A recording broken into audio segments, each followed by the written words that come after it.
अल्हम्दुलिल्लाहिल्लज़ी lump यलिद वलम यूलद वलम यकुल लहू कुफुवन अहद।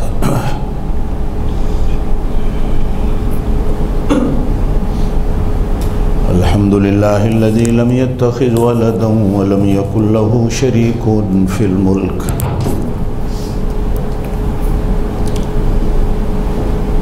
वलम यकुल लहू वलिय्युम मिनज़-ज़ुल्लि वकब्बिरहु तकबीरा।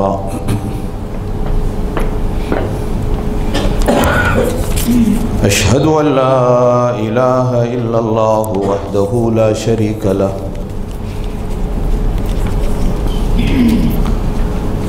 व अशहदु अन्न सय्यदना व सनदना व नबियना व शफीअना मुहम्मदन अब्दुहु व रसूलुहु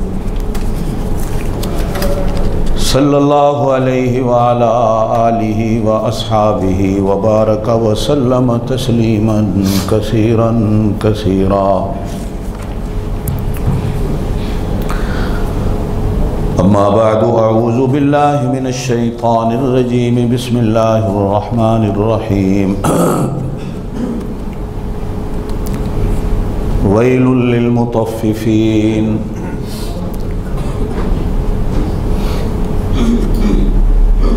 अल्लज़ीना इज़ा इक्तालू अलन्नासि यस्तौफ़ून व इज़ा कालूहुम औ वज़नूहुम युख़्सिरून अला यज़ुन्नु उलाइका अन्नहुम मबऊसून लियौमिन अज़ीम यौम यक़ूमुन्नासु लिरब्बिल आलमीन।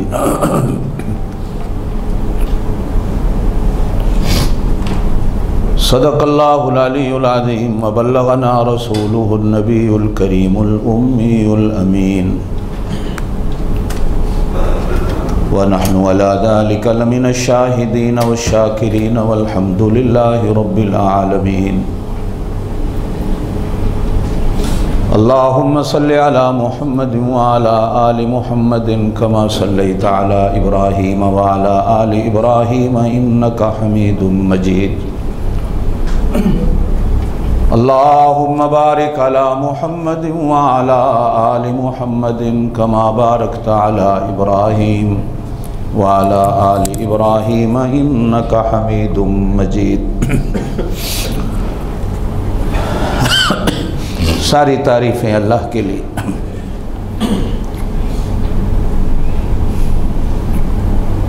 लातादाद बेहिसाब दरूद व सलाम अल्लाह के पाक नबी हज़रत मोहम्मद रसूलुल्लाह सल्लल्लाहु अलैहि व अला आलिहि वसल्लम की ज़ात अक़दस के लिए।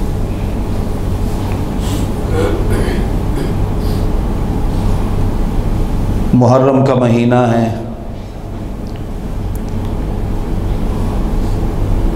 अल्लाह पाक सब मुसलमानों को हज़रात हसनैन करीमैन के नक्शे कदम पे चलते हुए इस्लाम के लिए कुर्बानियाँ देने की तौफीक नसीब फरमाना।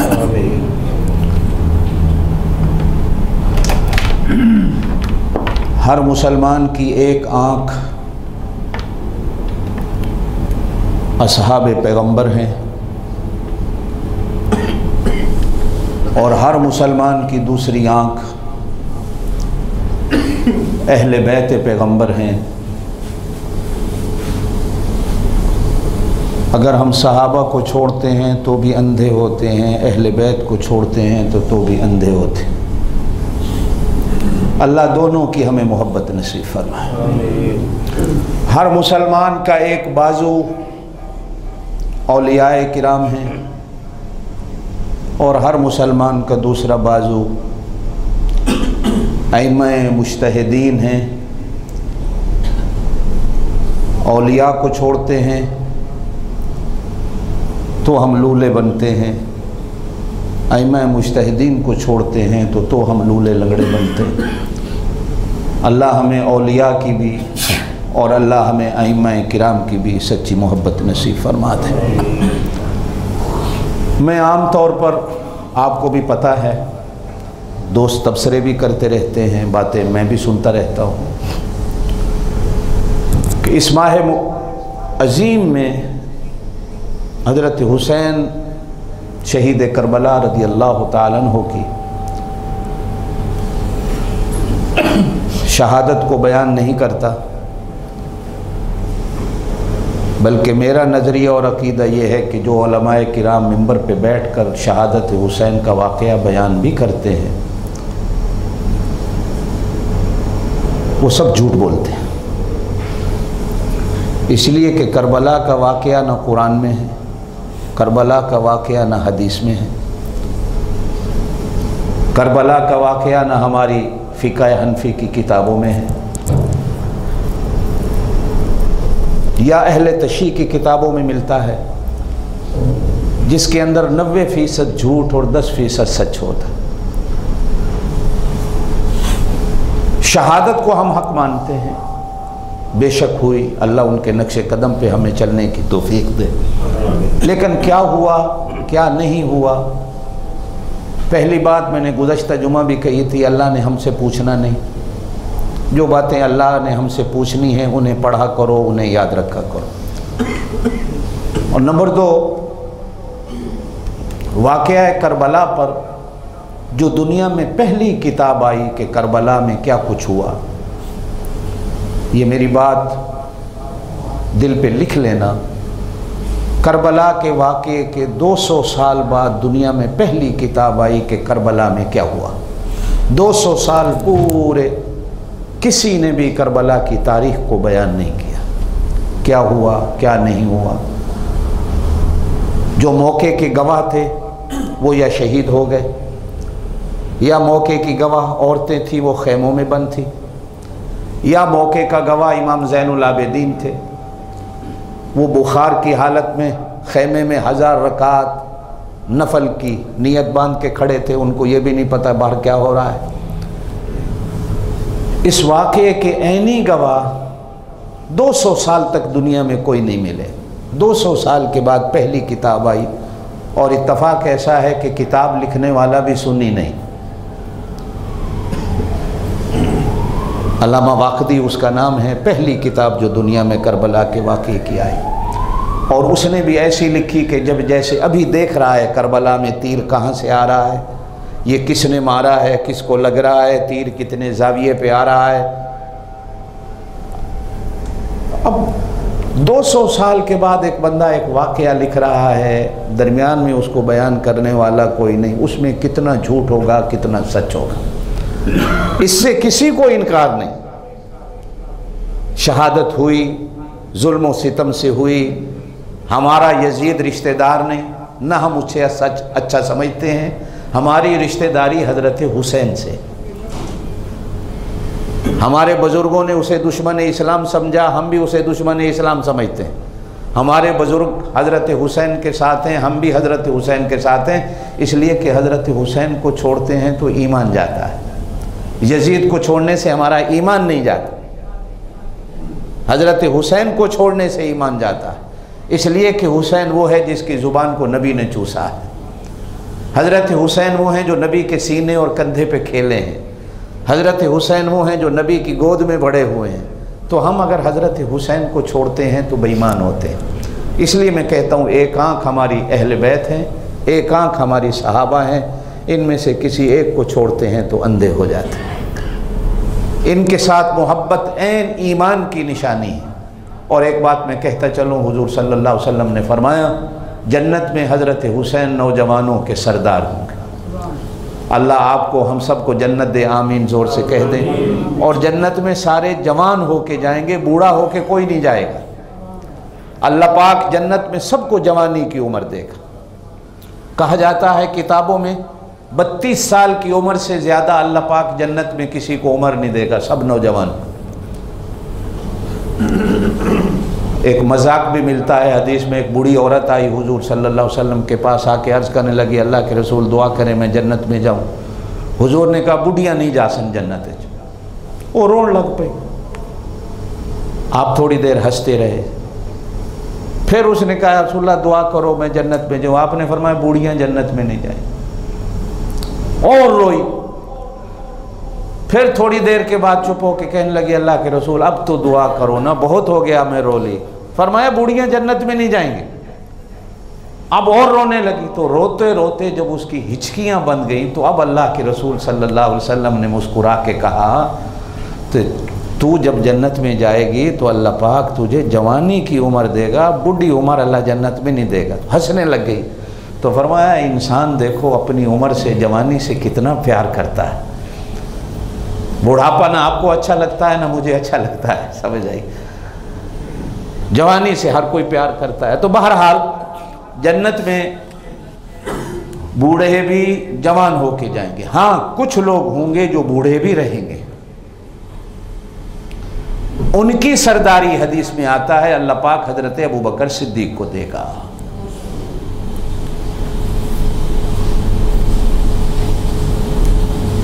जवानों की सरदारी अल्लाह पाक हजरत हसनैन करीमैन, हसन और हुसैन दोनों सैयदा शबाब अहल जन्ना, जन्नत में नौजवानों के सरदार होंगे। इंशाअल्लाह जब हम सारे जन्नत में जाएंगे तो हम उनकी सरदारी में जाएंगे। आमीन कहते। इसलिए अगर हम उनसे मोहब्बत छोड़ते हैं तो फिर जन्नत में क्या बनेगा? जाएंगे भी सही के नहीं जाएंगे? फिर हमारा सरदार कौन होगा, बड़ा कौन होगा? हाँ, सिर्फ इसलिए ये नहीं समझा करें कि ये लोग हजरत हुसैन से मोहब्बत नहीं करते, सिर्फ इसलिए कि ये कांटे चुनने पड़ते हैं सच और झूठ के। मैंने एक दफ़ा जुमे में शहादत हुसैन बयान की, बड़ा लोगों को रुलाया। तो जुमे के बाद मेरे अब्बा जी ने मुझसे कहा, बेटा ये कहाँ पढ़ी थी जो बयान की? तुम भी मिंबर पे बैठ के झूठ बयान करते हो। ये कब से जाकिर बन गए हो, मजलिसें पढ़ना शुरू हो गए हो? कहीं है कुरान में, कहीं है हदीस में। लोगों की सुनी सुनाई बात इस मिंबर पे मत बयान करो। मिंबर पे वो बात बयान करो जो सुबह कुरान और सुन्नत में देखो। और आज भी बेहम्दिल्लाह उसी आदत को अपनाया हुआ है कि जुमे वाला दिन सुबह से लेकर जुमे तक जब तक मैं कुरान और हदीस को नहीं देखता मुझे सुकून नहीं आता। तो कुरान और हदीस के अंदर से मोती निकाल के लाता हूँ जो आप हजरात की खिदमत में मैं पेश करता हूँ। अल्लाह पाक हमें अमल की तौफीक दे। मेरी बात याद है जो मैं आप हजरात से कर रहा था कि मौत ज़िंदगी से पहले है। मौत ज़िंदगी से, ज़ोर से कहो, मौत ज़िंदगी से। जिसे मरना नहीं आता उसे जीना नहीं आता। ये ज़िंदगी नहीं है जो आप और मैं जी रहे हैं, यही तो धोखा है। ये 2 मिनट की, 1 दिन की, 2 दिन की उधार है, मांगी हुई है। ये फना हो जाने वाली चीज। अक्लमंद बंदा कभी फना होने वाली चीज पर एतबार करके नहीं बैठता।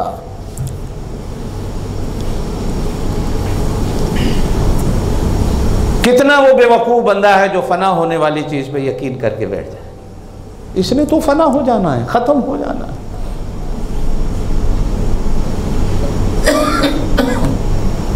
अगले जहान की जिंदगी में हमेशा रहना है।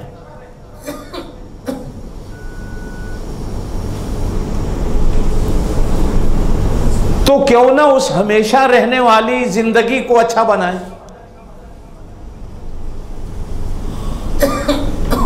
कहा गया हदीस के अंदर, अद्दुनिया मज़रउल आखिरा, दुनिया ये आखिरत का खेत है, खेती है।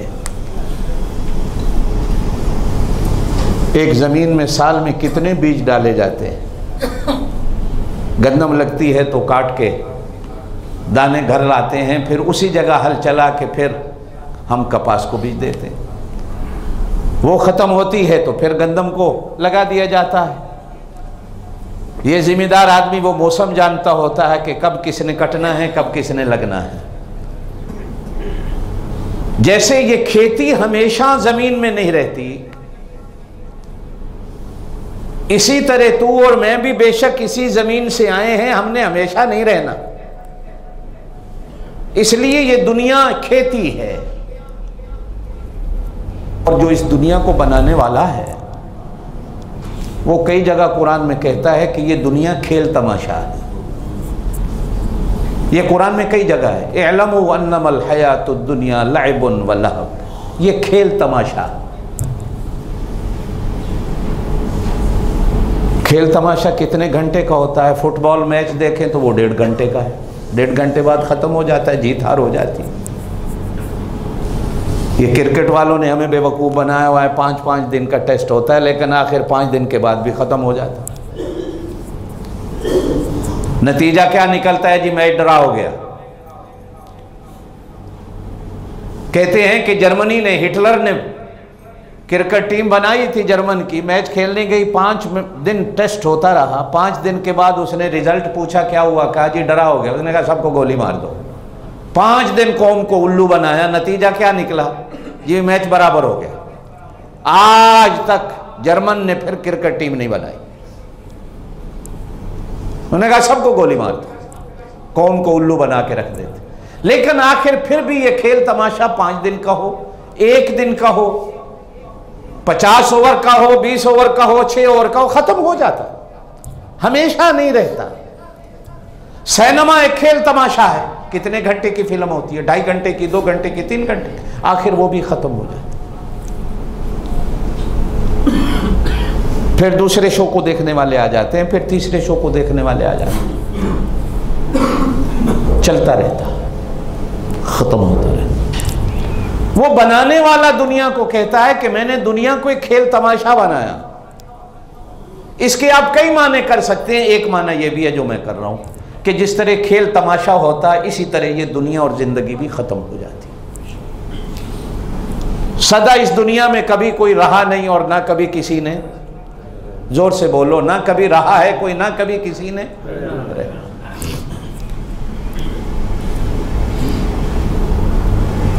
जिनकी हुकूमत में सूरज गुरूब नहीं होता था वो भी चल दिए, और जिनको रात की रोटी नसीब नहीं होती थी वो भी चल दिए, रहा कोई भी नहीं। इसलिए अक्लमंद बंदा वो होता है जो अगली हमेशा की ज़िंदगी की तैयारी करके रहता है कि मेरी अगली ज़िंदगी अच्छी बन जाए। और मैं बात आप हजरात के सामने यही छेड़े हुए हूँ, दुआ करें कि अगली ज़िंदगी हमारी अच्छी बन जाए। हो सकता है जो साथी हर जुमे आते हैं उनको बातें याद हों, जो साथी पहली दफ़ा आए हैं, मुख्तसर सा बयान करके मैं आगे चलता हूँ। बुजुर्गान दीन ने लिखा है, अपनी ज़ुबान की हिफाजत करो, अल्लाह मौत अच्छी देता, अगला जहान अल्लाह अच्छा कर देता। अगले जहान का दारो मदार अच्छी मौत पर, और अच्छी मौत कब आती है? जब ज़िंदगी अच्छी हो। और ज़िंदगी अच्छी कब होती है? जब अल्लाह और उसके रसूल के हुक्मों के मुताबिक गुजरे। कोठी बंगले से ज़िंदगी अच्छी नहीं होती। ये हम भी काफरों वाली बात करते हैं कभी कभी कि ज़िंदगी पैसे से अच्छी बनती है। नहीं मेरे दोस्त,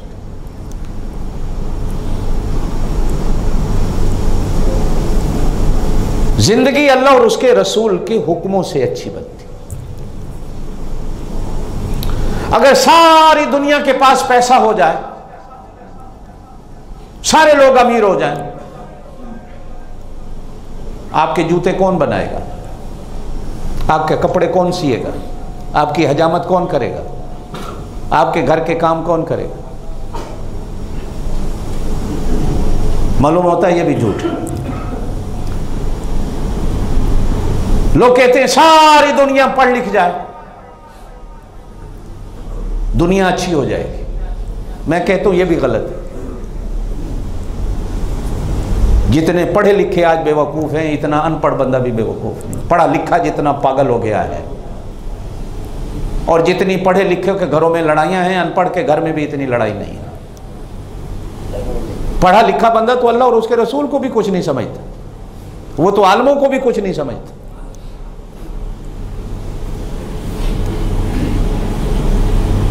मालूम होता है कि पढ़ने लिखने से भी जिंदगी अच्छी नहीं बनती। हम सब बराबर हो जाएं, जिंदगी अच्छी हो जाएगी, कुछ लोग कहते हैं, ये भी गलत है। और कुछ लोग कहते हैं सारी दुनिया कम्युनिस्ट हो जाए तो जिंदगी अच्छी हो जाएगी, ये भी गलत है। इसलिए कि अल्लाह कहते हैं कि हमने रिस्क के दर्जे तकसीम कर रखे हैं, किसी को ज़्यादा देते हैं, किसी को थोड़ा देते हैं। नहनु कसमना बैनहुम मईशतहुम, तुम्हारी मईशत हम तकसीम करते हैं।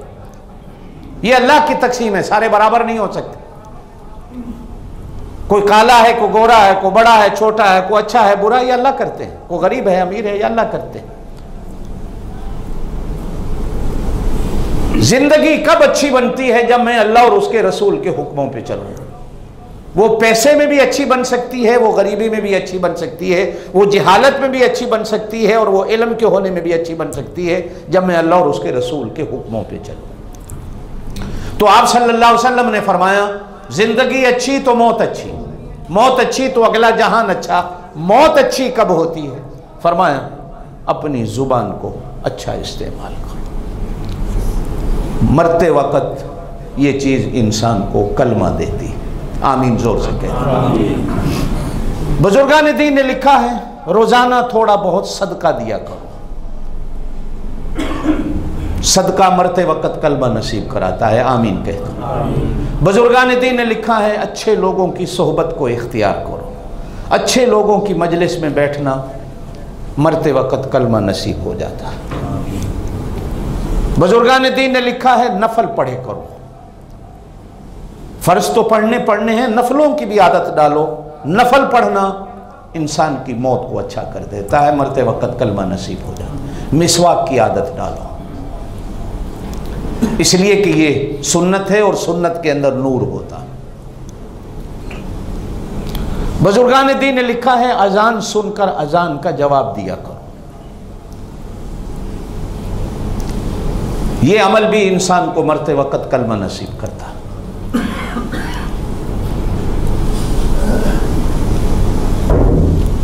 दुआ मांगा करो अल्लाह से कि अल्लाह मेरी मौत अच्छी कर दे। आमीन कहते। दुआ मोमिन का हथियार है।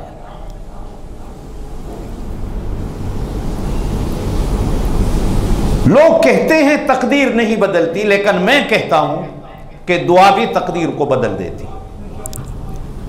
लोग कहते हैं तकदीर नहीं बदलती, लेकिन मैं कुरान और सुन्नत की रोशनी में कहता हूं कि बुजुर्गों की निगाहें भी तकदीर को बदल देती। यह भी लिखा जाता है तकदीर में कि इस बंदे की तकदीर दुआ से बदलेगी और इस बंदे की तकदीर फला बुजुर्ग की नजर से बदल जाएगी।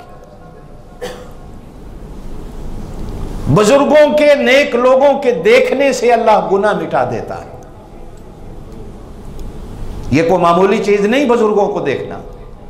कहा जाता है मां बाप को देखना अल्लाह एक मकबूल हज का सवाब देता।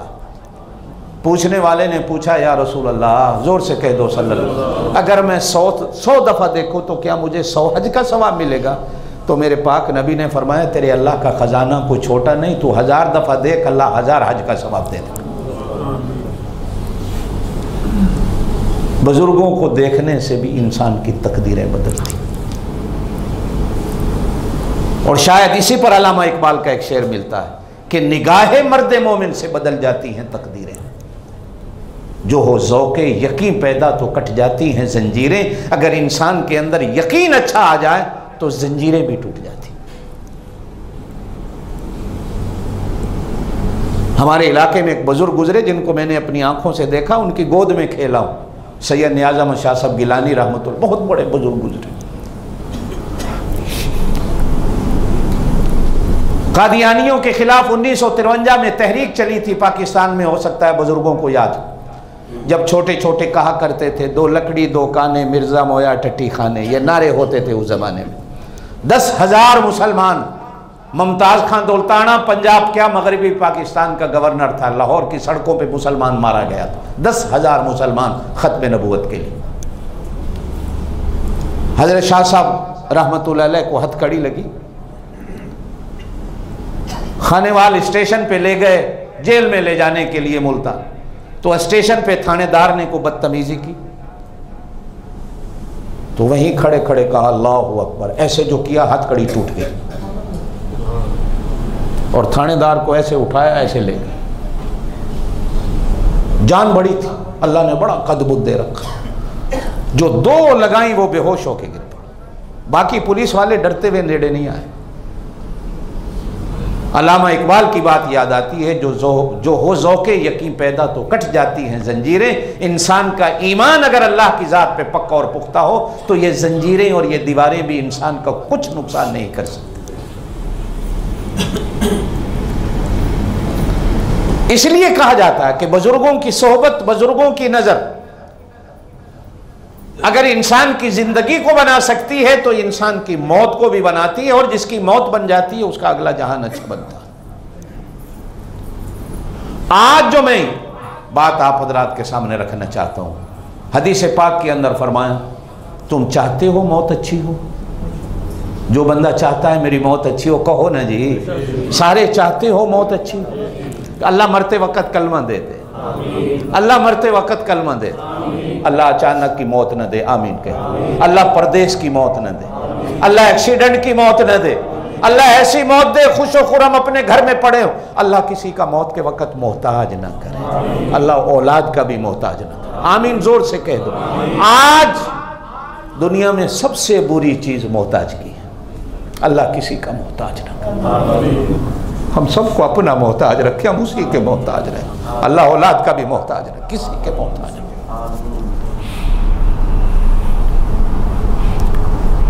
अल्लाह हमारी मौत अच्छी करते। हदीस पाक के अंदर फरमाया गया,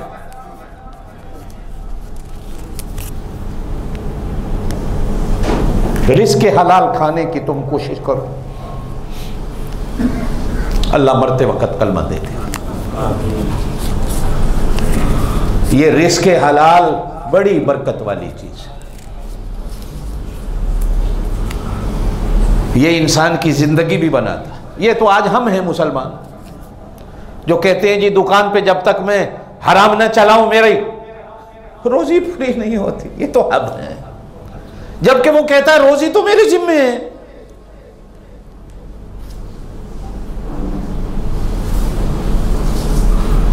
आप सल्लल्लाहु अलैहि वसल्लम ने फरमाया, मां के पेट के अंदर 40 दिन तक पानी का नुत्फा रहता है, उसके बाद अल्लाह पाक उसको एक लोथड़ा बना देता है।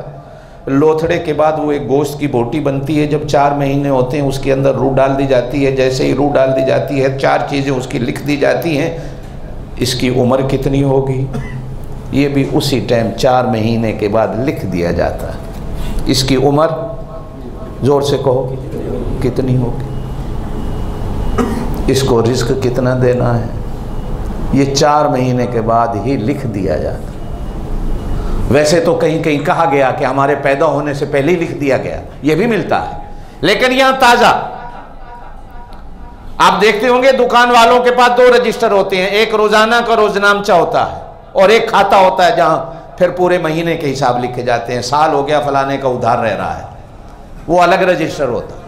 अल्लाह पाक ने भी एक हमारे पैदा होने से पहले ही लिख रखा है और एक जब हम मां के पेट में 4 महीने के बाद हमारे अंदर रूह डाल दी जाती है, वहीं लिख दिया जाता है कि इसकी उम्र कितनी है, इसको रिस्क कितना मिलना है, ये क्या क्या करेगा, अच्छा बनेगा बुरा बनेगा, और फरमाया साथ ये भी लिख दिया जाता है इसकी मौत कैसी हो।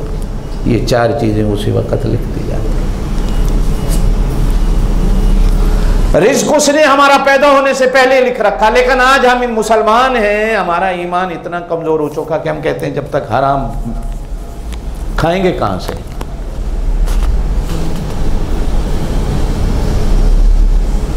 कहते हैं कि हज़रत बायज़ीद बुस्तामी, ज़ोर से कह दो रहमतुल्लाह अल्लाह के वली थे, किसी इमाम के पीछे नमाज़ पढ़ी तो इमाम साहब ने पूछ लिया, बायज़ीद ये आप रात दिन अल्लाह अल्लाह करते हो, खाते कहाँ से हो?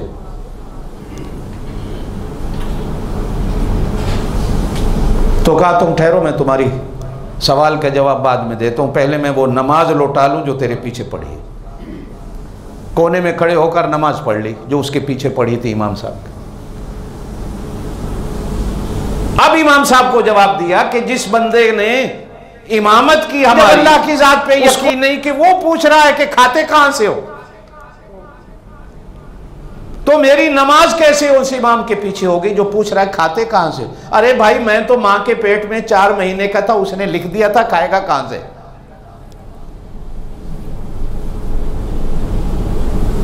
ये तो अदना भी नहीं बल्कि ईमान की वो गई गुजरी कमजोरी है कि मैं सोचूं कि मैं खाऊंगा कहां से। वमन यत्तकिल्लाह यजअल लहू मखरजा व यरज़ुक़हु मिन हैसु ला यहतसिब। ये अल्लाह का कुरान कहता है, जो अल्लाह से डरता है अल्लाह उसको रिस्क ऐसी जगह से देता है जहां से उसे यकीन और गुमानी नहीं होता। वमन यतवक्कल अलल्लाह, और दूसरी चीज कि वो भरोसा अल्लाह पे करता है।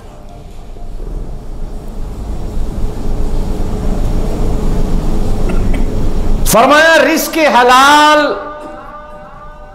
आदत डालो, कोशिश तो करो रिस्क हलाल की, कोशिश करना तुम्हारा काम है।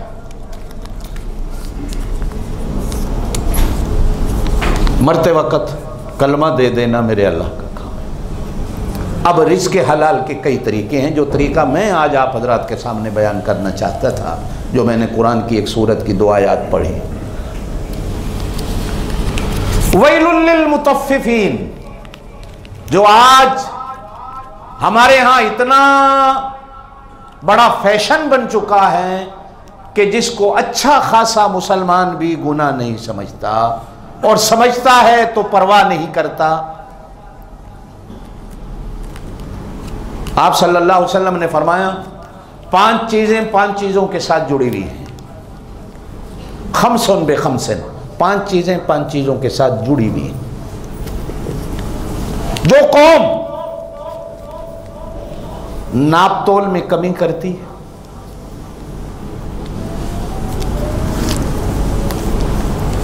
उसके रिस्क से बरकत उठा दी जाती है। जो कौम नापतोल में कमी करती है उसके रिस्क से, जोर से को, बरकत उठा दी जाती है। आप सल्लल्लाहु अलैहि वसल्लम ने फरमाया जो कौम ज़कात अदा नहीं करती या ज़कात को एक टैक्स, बला और मुसीबत समझती है, अल्लाह पाक बारिशें बंद कर देता, उस कौम पर बारिश नहीं होती, और अगर कभी होती है तो वो फिर वो बारिश सब कुछ बहा के ले जाती, सब कुछ बहा के ले जाती। वो सैलाब बन जाता है, वो तूफान बन जाता है, वो सुनामी बन जाता है। 2 चीजें हैं। जो कौम नाप तोल में कमी करती है, खमसन बे खमसन, उनके रिस्क से बरकत उठा दी जाती है। सब कुछ होता है, वो भूखे और नंगे रहते हैं।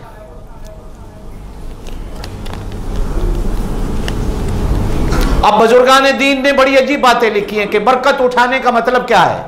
कई माने।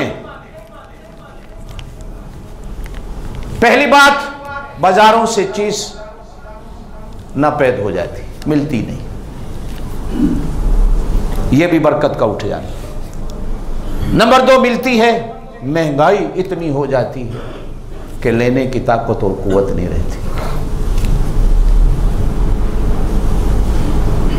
नंबर 3, बेबरकती की और निशानियां। महंगी भी मिलती है, असल नहीं मिलती, फिर 2 नंबर, फिर 3 नंबर, फिर 4 नंबर मिलती।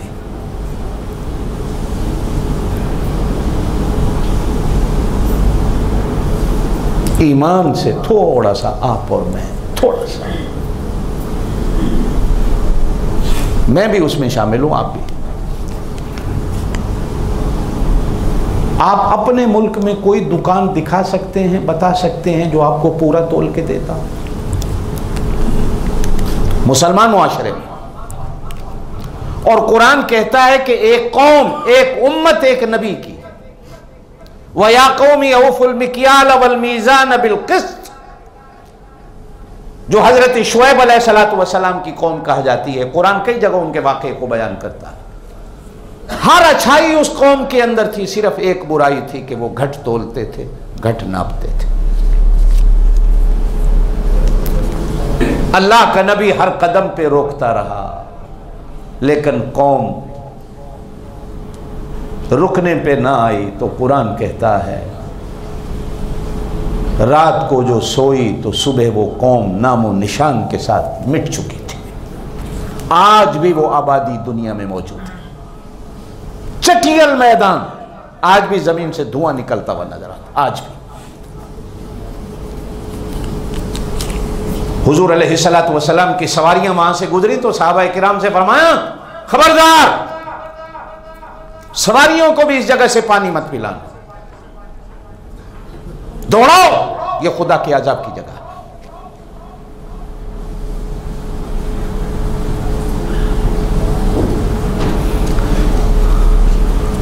आपके मुल्क में तो बट्टे ऐसे मिलते हैं, 14 छटांग का लेना है, 16 छटांग का लेना है।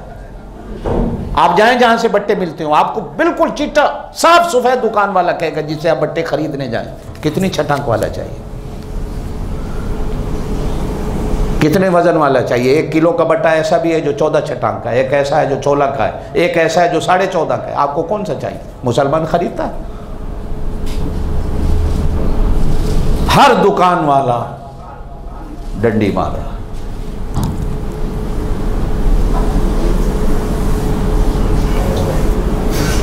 आप सल्लल्लाहु अलैहि वसल्लम जब मदीना तशरीफ ले गए, जब हिजरत फरमाई, कुरान में है, हज़रत इब्ने अब्बास कहते हैं ये सूरत जो है आप सल्लल्लाहु अलैहि वसल्लम पर सबसे पहले पूरी सूरत मदीने में उतरी, जिस सूरत को सूरह मुतफ़्फ़िफ़ीन कहा जाता है। तत्फ़ीफ़ जिसका माना है घट तोलना, किसी को घट देना। ये सिर्फ तोलने के माना में भी उलमा कहते नहीं आता, बल्कि तेरे और मेरे मुआशरे में 9 बजे अगर दफ्तर का टाइम है तो 10 बजे आते हैं तो पहले चाय पीते हैं, अखबार देखते हैं, 11 बज जाते हैं। बाहर लोग लाइन में खड़े हैं बेचारे, बैंकों काम कोई नहीं हो रहा, सब चाय पी रहे हैं। 8 घंटे ड्यूटी है तो 4 घंटे काम होता है। या मेरे जैसा आप जैसा को बॉस है, 8 घंटे की ड्यूटी है तो नौकर से 12 घंटे काम ले रहा, और 12 घंटे का भी जो उसका हक है उसको नहीं दे रहा। या मैं 8 घंटे मेरी ड्यूटी है तो 8 घंटे का काम मैं 4 घंटे में निपटा के 2 घंटे में वो भी काम कोई नहीं होता, 2 घंटे में छुट्टी कर जाता हूँ। ये सारी चीजें तत्फीक में आती। एक आदमी हुजूर सल्लल्लाहु अलैहि वसल्लम के सामने नमाज पढ़ रहा है, उसने रकू सजदा पूरा नहीं किया तो आपने फरमाया ये नमाज की तत्फीफ है, ये नमाज के अंदर चोरी है, नमाज को पूरा करो। इसलिए कि जो अल्लाह का हक है वो अल्लाह को तो पूरा दो, वो अल्लाह का हक हो, अल्लाह के बंदों का हक हो, सारी चीजें तत्फीफ में आती है। जब मैं निकाह में किसी की बेटी को लाता हूं, जो उसका हक होता है अगर मैं पूरा नहीं देता वो भी तत्फीफ होती। मैं औलाद का हक पूरा नहीं देता वो भी तत्फीफ होती। ये सारी चीजें इसके अंदर आती। फरमाते हैं जब हुजूर सल्लल्लाहु अलैहि वसल्लम मदीने तशरीफ नहीं लाए थे तो मदीने वालों के अंदर सबसे बड़ा गुनाह यह था कि वो घट तोलते थे। आप सल्लल्लाहु अलैहि वसल्लम तशरीफ लाए तो पहली सूरत कुरान की यही उतरी, वैलुल लिल मुतफ़्फ़िफ़ीन, हलाकत है घट तोलने वालों के लिए, घट नापने वालों के लिए। अल्लज़ीना इज़्क़तालू अलन्नास, जब लेते हैं यस्तौफ़ून, पूरा लेते हैं, वइज़ा कालूहुम, जब देते हैं थोड़ा देते हैं। अला यज़ुन्नु उलाइका अन्नहुम मबऊसून, क्या ये गुमान करते हैं कि ये मरने के बाद उठेंगे नहीं? लियौमिन अज़ीम, उस बड़े दिन, यौम यक़ूमुन नास, अल्लाह के सामने जब खड़े होंगे तो क्या जवाब देंगे? आप सल्लल्लाहु अलैहि वसल्लम ने सहाबाए किराम से पूछा, बताओ फकीर और मोहताज कौन है? अर्ज की जिसके पास रोटी ना हो, खाना ना हो, कपड़े ना हो। फरमाया नहीं, क़यामत के दिन सबसे बड़ा मिस्कीन और गरीब वो बंदा होगा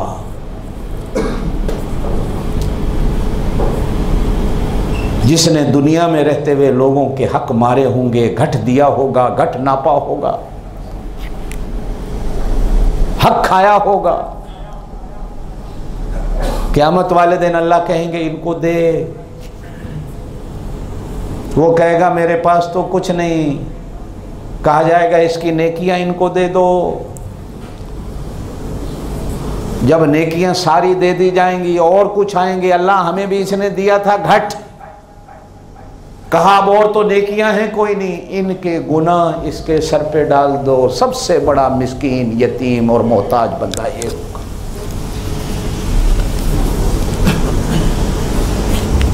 आज आप किसी की अमानत खा जाएं, हो सकता है आप तौबा तैब हो जाएं, अल्लाह आपको तौबा की तौफीक दे दे, ढूंढ के आप उसको दे दें। किसी का उधार खाया, दे दिया, लेकिन ये जो घट तोलने का है कि मैं हर बंदे को घट तोल के दिए जा रहा हूं, किस किस को ढूंढ के दूंगा अगर मैं आज नेक भी बन जाऊं तो भी कर लूं,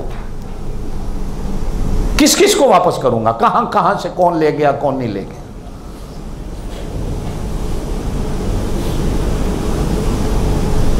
हाजी भी नमाजी भी, बल्कि आप और मैं, हमारी औरतें भी, फलाने हाजी दी दुकान ते चलनी है, हजरो फलाने बाजार है, चौधी दुकान चंगी है, हाजी है वे, दाढ़ी आला है, लेकिन मालूम होगा सबसे घट वो ही नापेगा, सबसे घट वो ही तोलेगा, और वो आपसे कहेगा बहन तेरे वास्ते ये रेट है, बाकियां वास्ते नहीं है, लेकिन मालूम हो उसी के अंदर डंडी मार के जा रहा। आप सल्लल्लाहु अलैहि वसल्लम ने फरमाया अच्छा कारोबारी क़यामत के दिन जन्नत में नबियों के साथ होगा। हदीस है जन्नत में नबियों के साथ होगा जो कुरान और सुन्नत के मुताबिक नापता है और तोलता है। आप सल्लल्लाहु अलैहि वसल्लम ने फरमाया पूरा भी नहीं दो बल्कि थोड़ा ज्यादा दे दो गाहक को, ये खुश होगा, वो आसमान पे बैठा खुश होगा, तेरे रिज़्क़ में बरकत आ जाएगी। ये पुराने जो बूढ़े बैठे हैं इनसे पूछो, जब हिंदू सिख थे ना तुम्हारे गांव में, सौदा लेने जाते थे, तोल के देते थे तो ऊपर थोड़ा सा और डाल के देते थे, बाबा ये झूंगा है ले जा, उसको नाम झूंगा देते थे, ये थोड़ा सा और भी ले ऊपर से डाल देते थे। हिंदू सिख दे देते थे, मुसलमान आज नहीं देता, मुसलमान तो तकड़ी से भी निकाल लेता।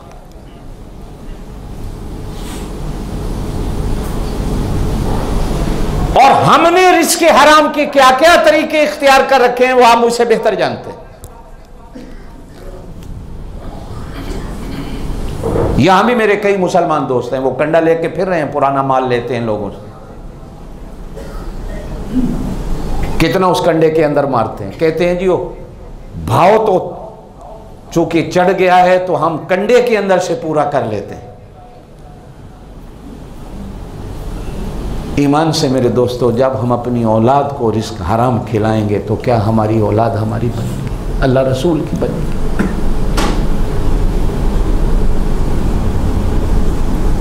व अकीमुल वज़्न बिल क़िस्त वला तुख़्सिरुल मीज़ान।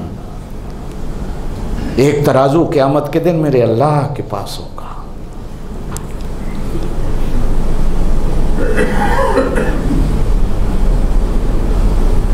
रिज़्क़ हलाल, ये नमाज से भी बड़ी इबादत है, ये हज ज़कात रोजे से भी बड़ी इबादत है।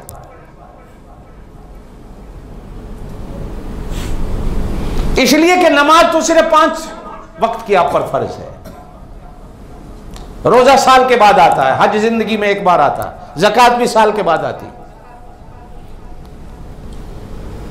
रिज़्क़ का तो तेरे साथ चोली दामन का साथ है, खाना पीना तो इंसान की फितरत के अंदर मेरे अल्लाह ने दाखिल कर रखा है।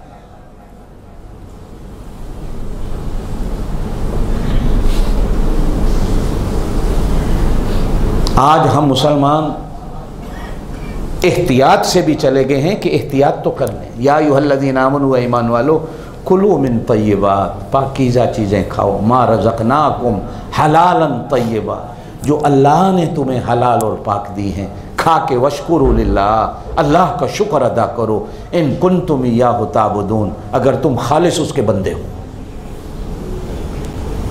नमाज के लिए कहीं नहीं कहा कि खालिस बंदे हो तो उसकी नमाज पढ़ो, रोजे के लिए कहीं नहीं कहा खालिस बंदे हो उसके तो रोजा रखो, लेकिन खाने पीने के लिए उसने कहा कि अगर खालिस उसके बंदे हो तो हलाल खाओ। इसलिए कि इबादत जुड़ी हुई हैं रिज़्क़ हलाल के साथ। रिज़्क़ हलाल है तो इबादत है, रिज़्क़ हलाल नहीं तो अल्लाह के यहां वो इबादत है।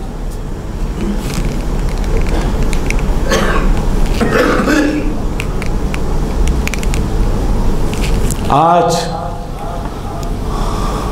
हम हर चीज सीखते हैं, यकीन जानिए कभी कभी दुख होता है दिल को, और मजबूर भी हैं, क्या करें कि कभी कोई मुसलमान दुकान खोलने से पहले, कारोबार करने से पहले कभी कोई ऐसा नहीं मिला जो आके इतनी बात कह दे, जी मैंने शरीयत के मुताबिक कारोबार करना, मुझे तरीका बता दें कि हलाल रोज़ी का कारोबार का तरीका क्या है। कि मैं थोड़ी कमा लूं, हलाल कमा। इसलिए कि हलाल के बाद जो अल्लाह पाक उसके अंदर नूर रखता। दारुल उलूम देवबंद जब बना, जो इस वक्त दुनिया की सबसे बड़ी इस्लामी यूनिवर्सिटी है हिंदुस्तान में, जहां का हर आलिम इल्मे दीन का पहाड़ और इल्मे दीन का सुतून बना। मिसाल थी कभी उलमाए देवबंद की। कहा जाता है जब उसकी बुनियाद रखी जाने लगी तो बानी दारुल उलूम देवबंद मौलाना कासिम नानोतवी रहमतुल्लाह अलैह ने किसी बुजुर्ग से, किसी पीर से उसकी ईंट नहीं रखवाई। एक बंदा था, उसका नाम था मियां मुन्ने शाह, वही देवबंद में को रहता था। उससे पहली ईंट रखवाई और वो घास काटते थे, घास काट कर आकर बाजार में बेचते थे। बस उनका कारोबार यह था। बुजुर्गान दीन ने लिखा है कि जब वो घास काट के लाते थे तो लोगों की लाइन लगी हुई होती थी उनसे घास खरीदने की, और उनकी एक ही शर्त होती थी कि जिसने मुझे पहले हाथ लगा लिया मेरा घास वो खरीदेगा। तो लोग लाइन लगा के खड़े हो जाते थे, फिर भागते थे जब मुन्ने मियाँ नजर आते थे उनसे घास खरीद लें। जो गाय भैंस वो घास खाती थी तो उसकी बरकत इतनी होती थी कि वो हमेशा उनका दूध और मक्खन जारी रहता था, कभी दूध बंद ही नहीं होता था। तो वो कहते हैं कि 4 आने का घास बेचते थे, जो गठड़ी एक उनके अंदाजे की होती थी। तो उसमें से 2 आने फौरन ही अल्लाह की राह में खैरात कर देता था। 2 आनों में से 1 आना अपनी अम्मा को देता था। 1 आने में से आधा टका जो है अपने ऊपर और बच्चों के ऊपर खर्च होता था, और आधा टका बचा के रखता था। महीना 2 महीने के बाद जब वो 8-10 आने हो जाते थे तो वो उलमा का खाना करता था। तो हज़रत नानोतवी रहमतुल्लाह अलैह लिखते हैं कि उससे संगे बुनियाद रखवाने की जो वजह बनी, फरमाया जब वो हमारी दावत करता था तो हम सारे उलमा बावुजू होकर, पाक साफ होकर उसका खाना खाने जाते थे। तो उसकी बरकत इतनी होती थी कि 4-4 महीने तक कभी हमारी तहज्जुद की नमाज कज़ा नहीं होती। फिर वो बंदा 4 महीने के बाद हमारी दावत करता था तो उसके असरात इतने थे कि हमारी तहज्जुद की नमाज भी नहीं जाती थी। नूर रहता था हमारे अंदर कि रात को चारपाई पर पड़े पड़े भी अल्लाह का रिज़्क़ करने पर हम मजबूर हो जाते थे। तो रिज़्क़ हलाल की जो बरकत है वो इंसान को इबादत पे मजबूर करती है, तहज्जुद पे मजबूर करती है, फर्ज नमाज पे मजबूर करती है। और रिज़्क़ हलाल से इंसान के वजूद के अंदर जो नूर पैदा होता है उसी नूर का नाम होता। ये अल्लाह का नूर को रोशनी का नाम नहीं होता कि अल्लाह का नूर है, अल्लाहु नूरुस समावाति वल अर्द, वही नूर फिर अल्लाह पाक मोमिन के दिल में उतारता। और उस नूर का माना होता है एक सुकून, एक आराम, एक इत्मीनान। अल्लाह पाक इंसान को सर के बालों से लेकर पैरों तक पूरे वजूद के अंदर नसीब कर देता। आज इबादत के अंदर दिल का ना लगना, आज औलाद का नाफरमान हो जाना, आज ये सारी चीजें बायस बनती हैं उसी रिस्क की कि कहीं मेरे रिस्क के अंदर, देखें मेरे दोस्तों, दूध का 1 गिलास भरा हुआ हो, हलाल है, लेकिन उसके अंदर अगर 1 कतरा पेशाब या शराब का कोई डाल दे तो सारे दूध के गिलास के मटके को भी वो हराम कर देता। यही हालत उस रिज़्क़ के हराम की होती है कि दाना कतरा मिल जाता है तो सारे रिज़्क़ को हराम करके रख देता। अल्लाह पाक हमें रिज़्क़ हलाल नसीब करे, रिज़्क़ हलाल इंसान को मरते वक्त कलमा नसीब करे। खैर, बहरहाल ये बात चलती रहेगी। इस हफ्ते में आप लोगों ने यहाँ मुसलमानों में बड़ी गर्मा गर्मी देखी, मैं उस पर थोड़ी सी आप हजरात को बात कर दूँ। फितना और फसाद मचा है मुसलमानों में, और अल्लाह के घर का अदब, अल्लाह के घर का एहतराम, कलून मस्जिद में जो पिछली इतवार को बदमाशी हुई, जो गाली गलोच हुआ, जो बकवास हुई, मुसलमान जब अल्लाह के घर का अदब छोड़ देता है, अल्लाह के घर का एहतराम छोड़ देता है, डर लगता है कि कहीं कहीं अल्लाह पाक उसके दिल से ईमान को न छीन ले, इसलिए कि यह हमारे ईमान का मरकज़ होता है। बातें कहाँ से चली, मैं आपको बात थोड़ी सी बता देता हूँ 5 मिनट के अंदर अंदर। यहाँ 2 टीमें काम कर रही हैं। एक सर्विंग इस्लाम टीम के नाम से कुछ लोग काम कर रहे हैं, और एक डिस्कवर इस्लाम के नाम से, ये दोनों इंटरनेट पे काम करते हैं। कुछ लोग इनमें आईडी होल्डर हैं और कुछ लोग आईडी होल्डर नहीं है, बल्कि ज़्यादा आईडी होल्डर नहीं है। इजिप्शियन हैं, कुछ काले हैं, कुछ पाकिस्तानी हैं, कुछ इंडियन हैं, 1-2 बांग्लादेशी भी।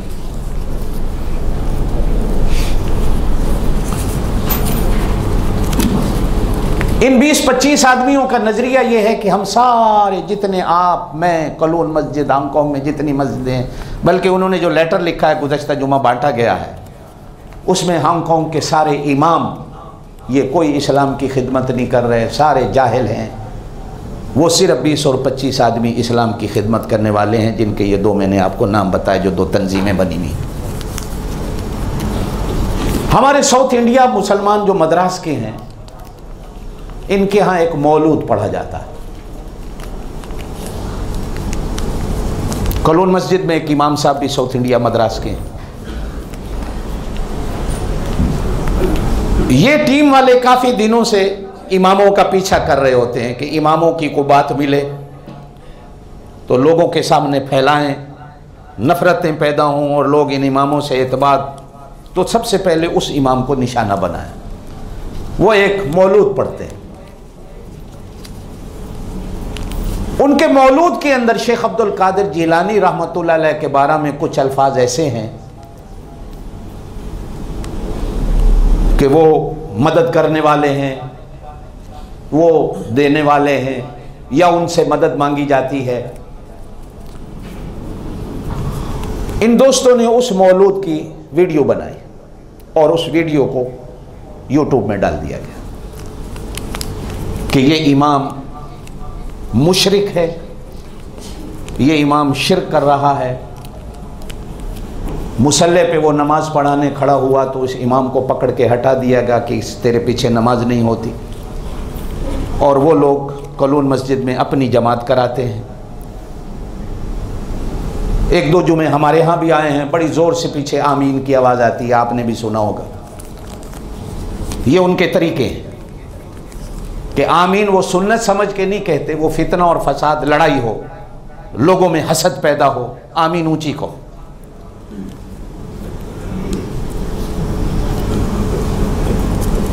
ये करने के बाद उन्होंने बोर्ड ऑफ ट्रस्टी को ख़त लिखा कि आपका ये इमाम मुशरिक है, इसके पीछे नमाज नहीं होती, इस इमाम को यहाँ से हटाओ।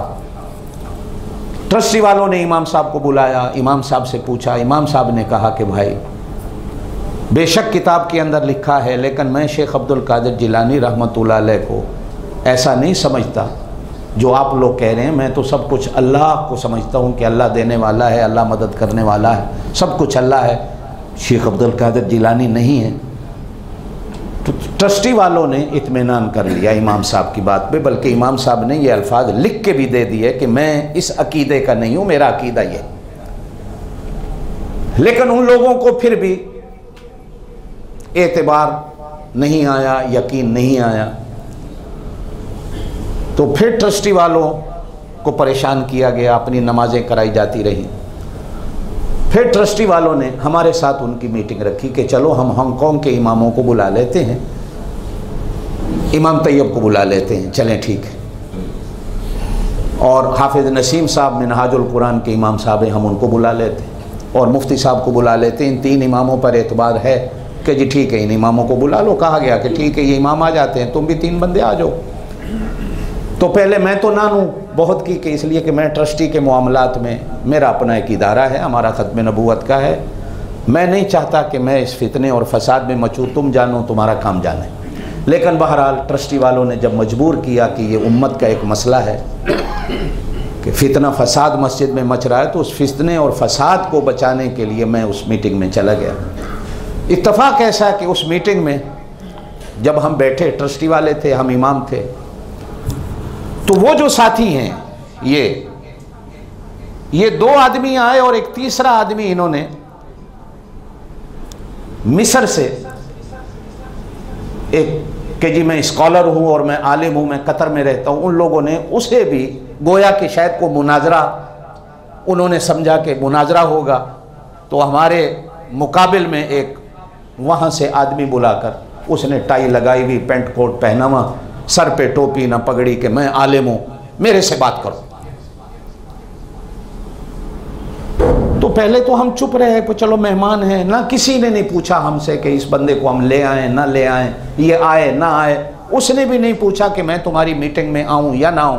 बहरहाल वो 3 बंदे आए, बैठते ही उन्होंने अपनी बात शुरू कर दी कि ये इमाम काफिर है, मुशरिक है, जो भी बातें थी वो यूट्यूब भी लगा दी गई। अब वो जो आया हुआ था मिस्र से आदमी, उसने अपनी तकरीर जो शुरू की, अब मुफ्ती साहब भी चुप बैठे हैं, मैं भी चुप बैठा हूँ, उसकी बात ही ख़त्म होने को नहीं आ रही, अपनी मारे जा रहा, अपनी मारे जा रहा। करते करते उसने 2 लफ्ज़ बोले, मैं पहले बिल्कुल चुप बैठा रहा, मैंने एक लफ्ज़ नहीं बोला, मुफ्ती साहब बोलते रहे, इमाम नसीब बोलते रहे, मैं अपनी चुप में था कि मैं चुप रहूँ, देखूँ हालात क्या हुआ। जब उस बंदे ने अपनी तकरीर में 2 लफ्ज़ कहे कि मैं अबू बकर सिद्दीक को नहीं मानता, मैं उमर फारूक को नहीं मानता, मैं सिर्फ कुरान हदीस को मानता हूं, आप कुरान और हदीस की मेरे से बात करो। मैं उस टाइम बोला, मुझे गुस्सा आया, मैंने कहा उठ जा यहां से, शैतान आदमी, तुझे यहां बुलाया किसने? तू अगर आलिम है तो हमसे पूछ के आया अंदर, और अगर तू आलिम है तो तू ट्रस्टी वालों से पूछ के आया। किससे पूछा तूने? ये हमारा अंदर का घर का मामला है, हम घर के लोग बैठे हुए हैं, इसमें बाहर के आदमी को दखल देने की कोई ज़रूरत नहीं। हम जाने, हमारा काम जाने, ट्रस्टी ने हमें बुलाया, हम आपकी बात सुनने को तैयार नहीं। साथी बोला वो मर गए, खत्म हो गए, मुर्दों की हमसे बात ना करो। वो मैंने कहा खुदा का बंदा, नबी के तो गवाह ही अबू बकर सिद्दीक और उमर फारूक हैं, उन्होंने कहा हमें ये अल्लाह का नबी है, उन्होंने हमें कहा ये कुरान, अगर वो ही नहीं, हम उनको ही नहीं माने, तो फिर तो नौज़बिल्लाह नबी को मानना भी कहाँ बाकी रहता है, इसलिए कि वो नबी के गवाह हैं। अगर वो ही गलत हैं, झूठे हैं, मर गए, मट्टी हो गए, पत्थर हो गए, तो इस्लाम क्या बचा? लिहाजा उठो, हम आपसे बात ही नहीं करना चाहते। तो मीटिंग में बात बिगड़ गई इसी बात पे। वो उठ खड़ा हुआ, मैं जा रहा हूं। मैंने कहा जाइए, आपको बुलाया किसने? अब मैं इस इमाम के साथ हूं। पहले तो मैं शायद अपने दिमाग में इसको फितना समझ रहा था, अब यकीन हो गया कि ये एक फितना फैलाया जा रहा है मुसलमानों के दरमियान, तफरकेबाजी का, फिरकाबाजियत का। अब मैं इमाम मदरासी के साथ हूं, वो जैसा भी है, इसलिए कि तुम फितना हो। ये बाहर से बंदा क्यों बुलाया? हम घर के बंदे थोड़े हैं, मुफ्ती साहब या मैं, इनसे दीन हम नहीं जानते। अब मैंने इमाम साहब को बुलाया, मैंने कहा जी इमाम साहब को बुलाओ। वैसे भी अच्छा नहीं लगता कि इमामों से हम सवाल करें, एक इमाम है 14 साल से, उसकी इज्जत होनी चाहिए।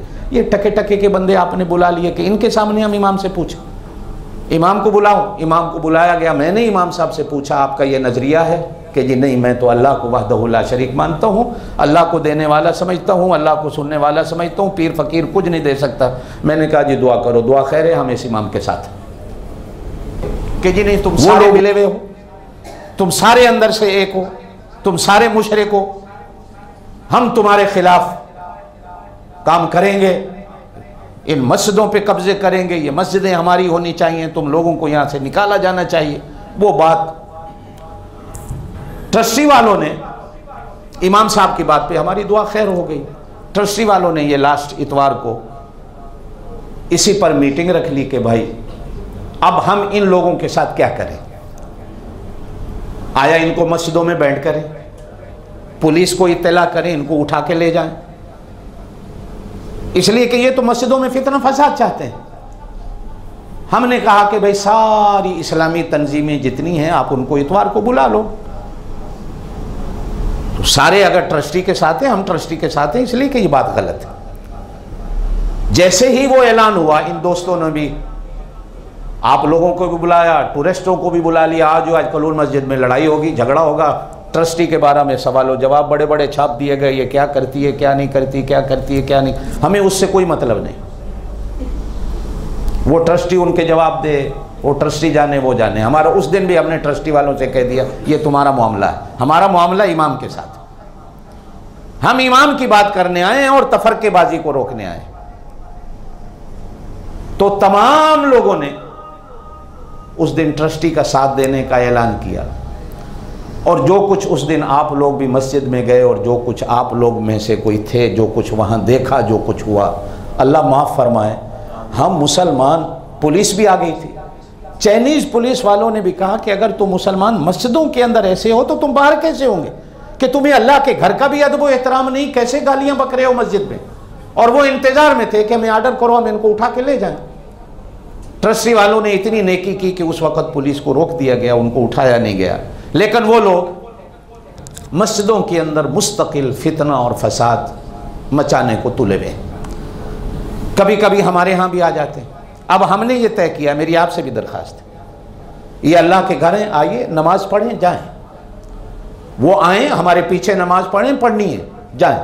अगर अपनी जमातें कराएंगे, अपने फितने फैलाएंगे, तो फिर हम मजबूर होंगे कि हम पुलिस को बुलाएं। उनमें से कोई साथी यहाँ बैठा है? नहीं बैठा। ये खत्म नबूवत का इदारा है, हम कभी किसी को यहाँ फितना मचाने की इजाज़त नहीं देंगे। आए, मस्जिदें सबकी हैं, नमाज पढ़ें। लेकिन नमाज पढ़ने के बाद यहाँ किसी की मजलिस महफिल इकट्ठे होकर बैठना, मुसलमानों में फितनों और फसाद